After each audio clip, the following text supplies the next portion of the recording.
Yeah, and in the race for Board of Supervisors, District 1 current supervisor Nora Vargas is being challenged by Alejandro Galicia. Chairwoman Vargas joining us now. Good morning. Thanks for being here. Good morning. Let's get right to the key campaign issues that you are focusing on. It seems like a lot of the folks running for office, city, county, statewide, have a list of very important issues that all seem to be the same, but it really is what's affecting the people. What are those for you? Well, first and foremost, I just want to say it's been so exciting to represent my community for the last almost 4 years. And when I ran, I said, I wanted to make sure that we had real solutions, policy that made sense for our communities. In the last 4 years, I've been able to make sure that we're no longer sending money back to the federal government and the state. We've increased CalFresh by, about over 100,000 people now have access to CalFresh. That's about 6% more than we had in the past.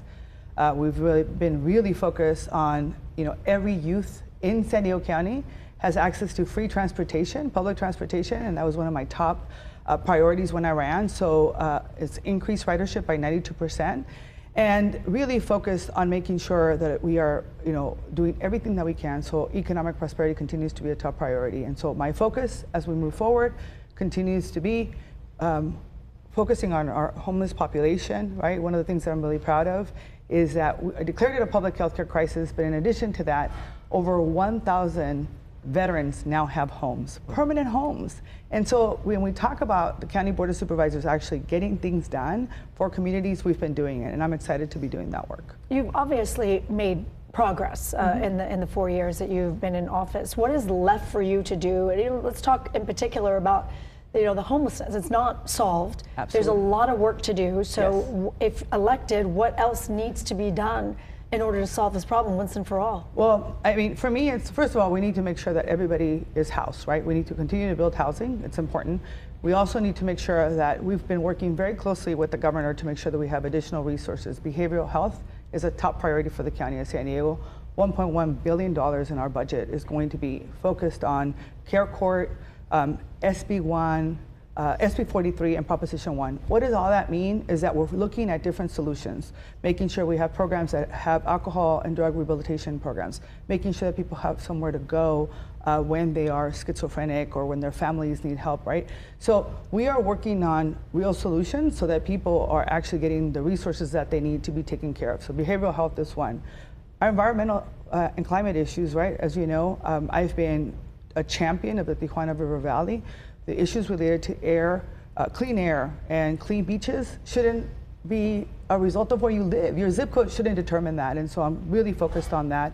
And then last but not least, the economic opportunities for this community. Small businesses, we need to continue to partner up with them, procurement, and I'm really excited about the work that we're doing with our new CAO, Ebony Shelton.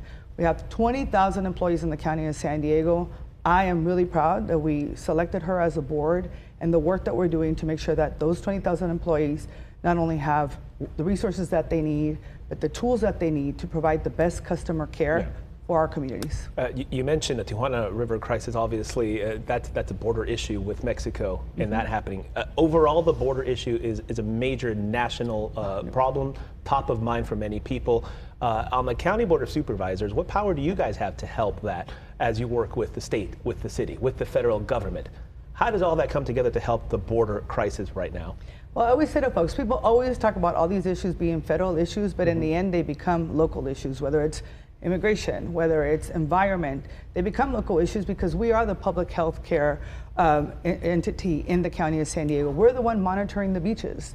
We are the ones that work with the Air Pollution Control District to make sure that the air quality is appropriate for our communities. And so what I've seen my job is to be a regional leader to make sure that we bring people together, be true partners with our federal delegation who has done an exceptional job in bringing the dollars down, our local cities who are doing the advocacy, our community folks.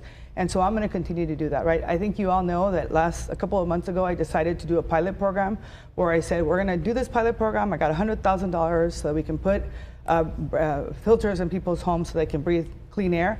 I just got the good news from CARB that we're going to get about $2.7 million so that we can have 10,000 filters. Is that the solution? Absolutely not. People shouldn't have to have filters in their homes to breathe clean air, but it's one step to make sure that people are, have access to a better life. A lot of issues, a lot of things to talk about. We thank you for your time, Supervisor Nora Vargas. Election day, it's like 1 Month away. A month away. 1 month. We're going to win the election, and the Padres are going to win. So it's going to be a really good month.